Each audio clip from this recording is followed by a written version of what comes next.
welcome sa Tongs TV. Manood palagi at mag-subscribe na rin kayo para updated sa bawat video naming bago. Sa bawat video ay may aral kang makukuha, lalo na kung isa kang magsasaka. Gawain sa probinsya ang palagi naming content, kaya halika na sa Tongs TV. Mag-subscribe na kayo at manood palagi.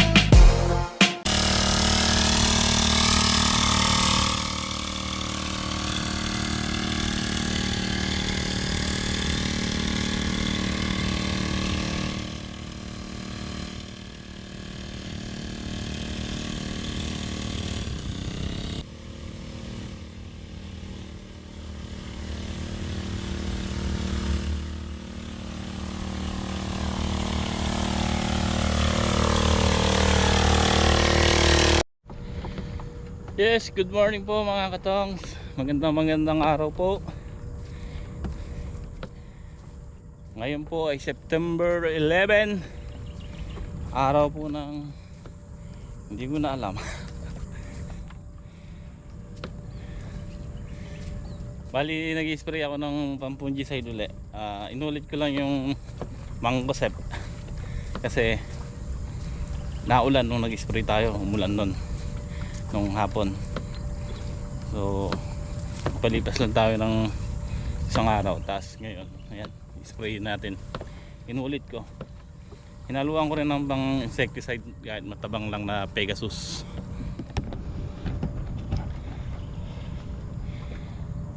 So nakaisang karga ko, natapos ko naman itong kalahati. So yung kalahati pa, pagka ganyan pa lang yung halaman natin, dalawang karga to. Parang yung talong, daing tumutubo mga katongso.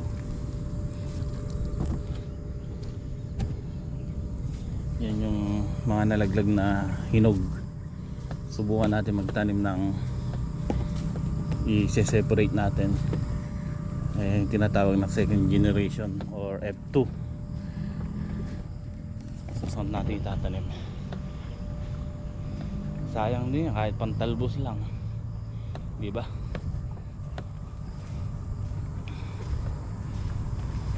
Ayun, ganda pa. Doon sa may mga bakante rito.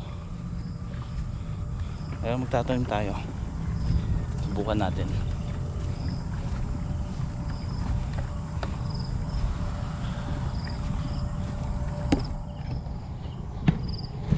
At andito na nga po.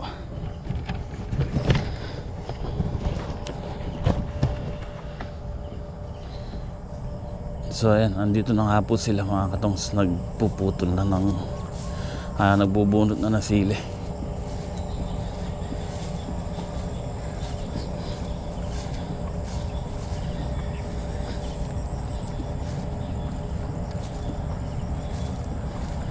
Pinabubunot ko na. Tapos yung kalahati, di ba, double to mga katongs. Yung kalahati pinapuputol ko. Putulin lang para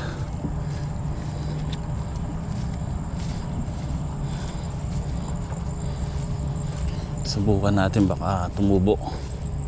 Sayang.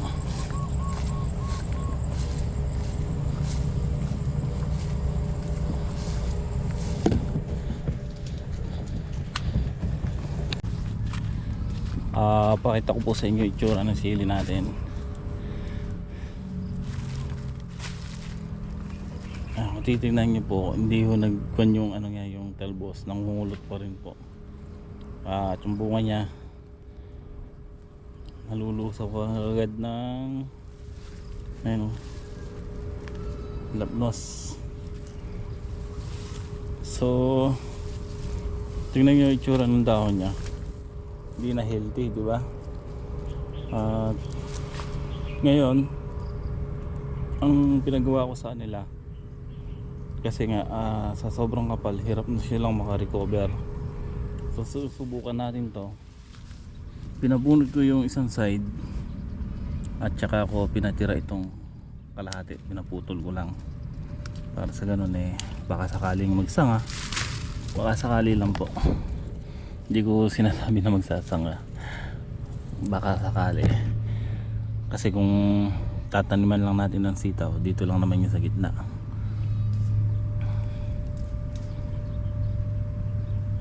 Or pwede rin doon sa pinagbutasan na yon para hindi na tayo magbutas. Ngayon total hanggang nagkukuhan tayo ng sitaw may kwan dito, may sili, baka sakaling gumanda sayang din. Kasi yung nandun sa kabila nun, kung natatandaan yung unang sili namin, yun o, tinamaan ng punggos yung katawan. Talagang natuyo yung ibang sanga niya, yung katawan. So pinutol natin, nagsanga naman yung iba, kaya yung iba talagang total namatay na. Pero ito, ala namang punggos yung katawan niya or bakterya, talagang nagkuhan lang siya sa dahon. Ayan o. So sinubukan natin putulin, tapos may ibobomba tayo dyan. Kung gumanda, de okay. Total andun naman yung sitaw sa gawiron. So nagkamali tayo dito mga katongos. Noong una okay, maganda, kaya lang hindi ko akalain na bagay, dala na rin nung nung nadali ng ulan. Halos kulang 3 linggong nag-ulan, nababad nga po sa tubig dahil walang kanal, walang sangkang ang pagtatapunan ng tubig. Tapos nasa gilid pa yung puno. So ang dapat palang tanim natin dito noon dito sa gitna, sa taas, tapos isang tudling lang. So, sobrang kapal niya mga katongs, hirap na silang makarecover. So sayang lang yung panahon natin, kaya sabi ko alisin na natin. Pero okay naman yung inani natin dito. Yung una maganda, hanggang sa 10 harvest. Tapos natapatan din natin magandang presyo dito, kaya sulit na rin.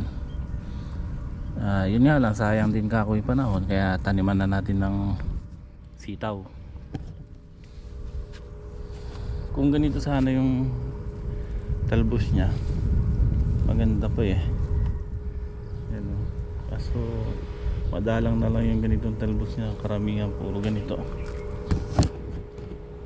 Ayan o, kita niyo po kulot. Ayan. Tama naman yung sinabi ni Sir Arnel. Yun nga lang, wala sila kasing gamot na naibigay sa atin. Shoutout nga po sa inyo. Hindi ko naman sila sa inaano. Ang sabi nga sa amin noon, nung bago malis, babalik sila, dadalhin nila yung huling usap namin nung nagpuntas dito, bumisita sila. Marami nga akong nabili dun halos naka 5,000 kami dun, yung mga calcium, foliar. So may isa siyang gamot na nire-recommenda sa akin, yun nga lang walang stock daw, at ang sabi babalik daw sila. Naubos ko na nga yung gamot na binili sa kanila, hindi naman din nagbago yung hindi naman din sila bumalik. Kaya kinachat ko si Sir Arnel, sabi meron naman daw at pupunta na sila. Hanggang ngayon wala pa. So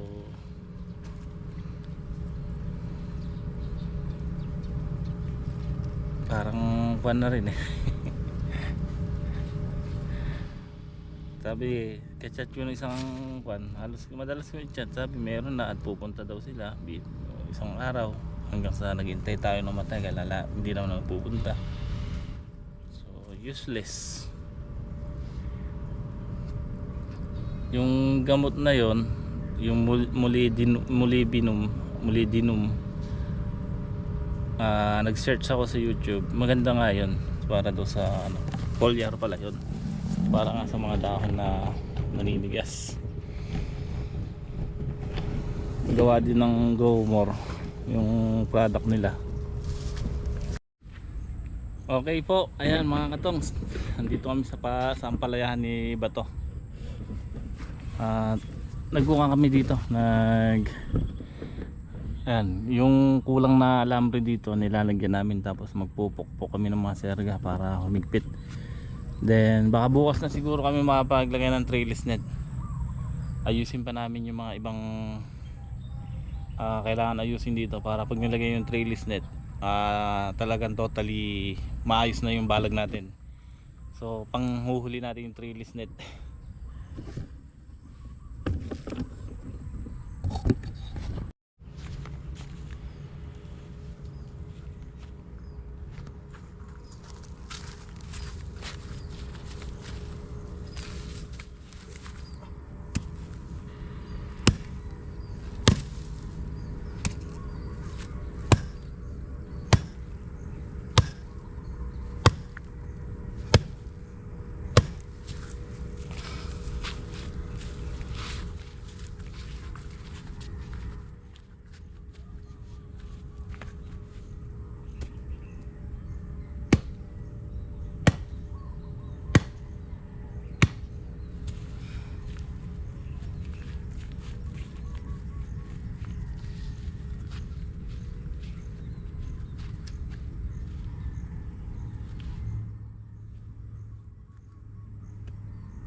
Hinigpitan nung namin ng pinukpok pa namin tong kabilang side na ito.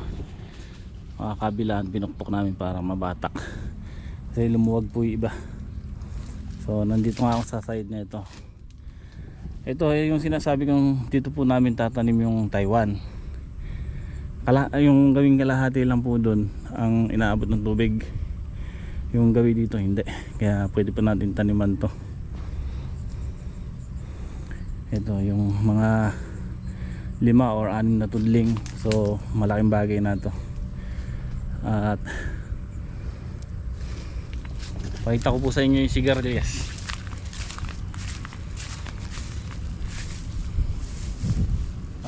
Pwede nga rin tayo magtanim ng kwan dito kalabasa so pag nakayari sila dun sa sili, dadamo sa talong at magbabalag dito sa sitaw, at saka namin asikasuhin to, lilinisin.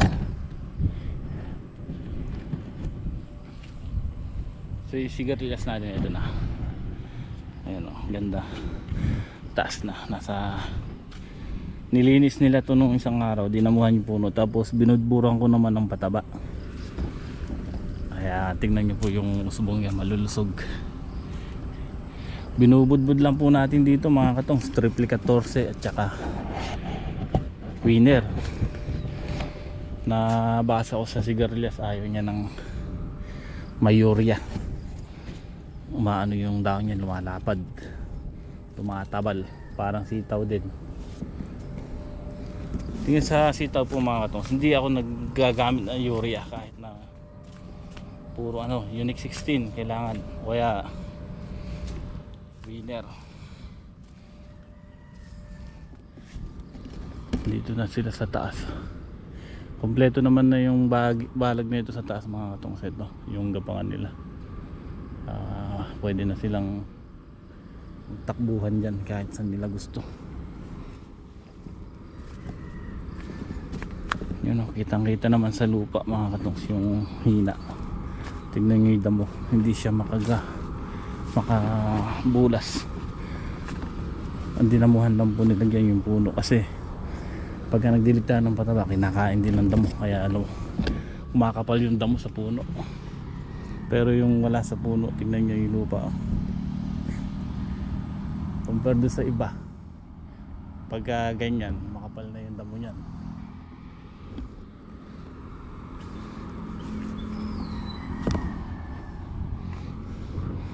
So masinsin pa nga yung tanim natin nito mga katongso. Pero yung iba dumalang, gawa nung may mga namatay din, tapos binwisit ng kambing.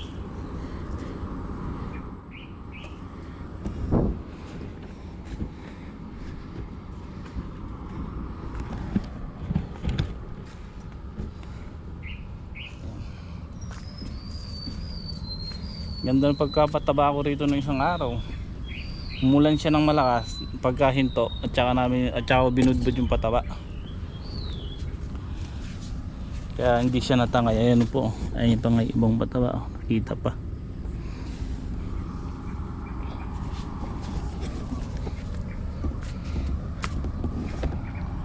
Nasa taas na. Ayan, sige. Maggapang kayo kung saan nyo gusto. Yan, maluwang ang gagapakan nyo dyan. Hindi ka mukha doon sa kabila. Patong-patong lang kayo doon. So eto, sinasabi kong pompa natin. Wala naman tayong gastos dito eh.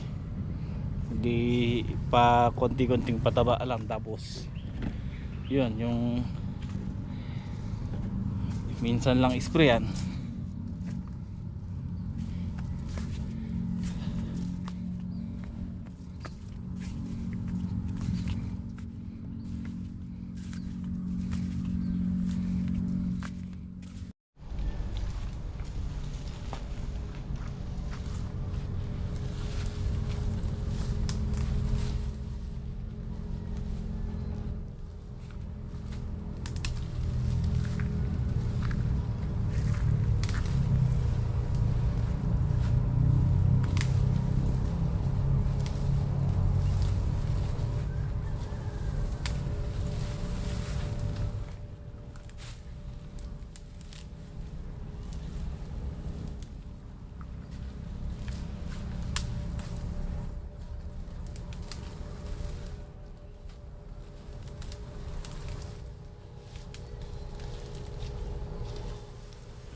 Okay po mga katongs, magandang tanghali. Ayan, tanghali na nga po. Bali, katatapos lang namin kumain ng tanghalian. So, ayan, sabak na sila. So, dito po nila nilalagay yung mga binubunot na yun. So, may bakante na ito. Diyan natin susunugin yan.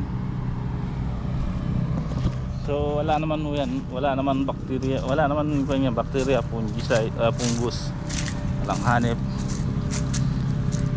So yun nga lang kasi sumobra lang ng kapal, tapos nung naulan nun nasaktan, tapos hindi siya makarecover dahil sa sobrang niyang kapal.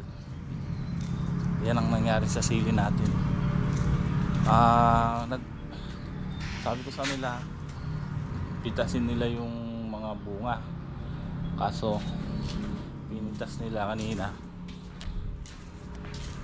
Naka 3 sako sila. Isang sako naman yung may patse. Ayan. Ayan ang naging bunga niya, oh. Ewan ko lang kung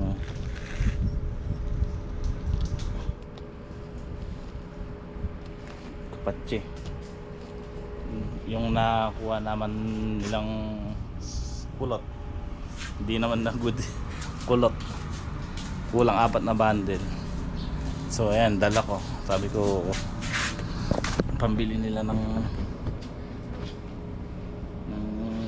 nila pagbalik ko. Ewan ko lang magkano mabenta, baka pang gasolina na lang, kulang pa. Ayan, uwi nga po ako dahil syempre may kukunin tayo doon, may asikasuhin. Ayan, pasalubong ko kay Macy's, isang subot na labahan. Dadaling ba ito kali? Isang buwan na hindi nalalaban to.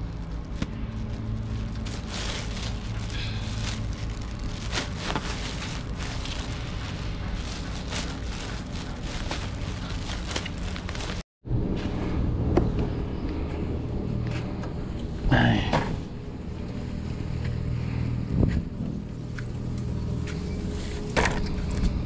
Okay, let's go.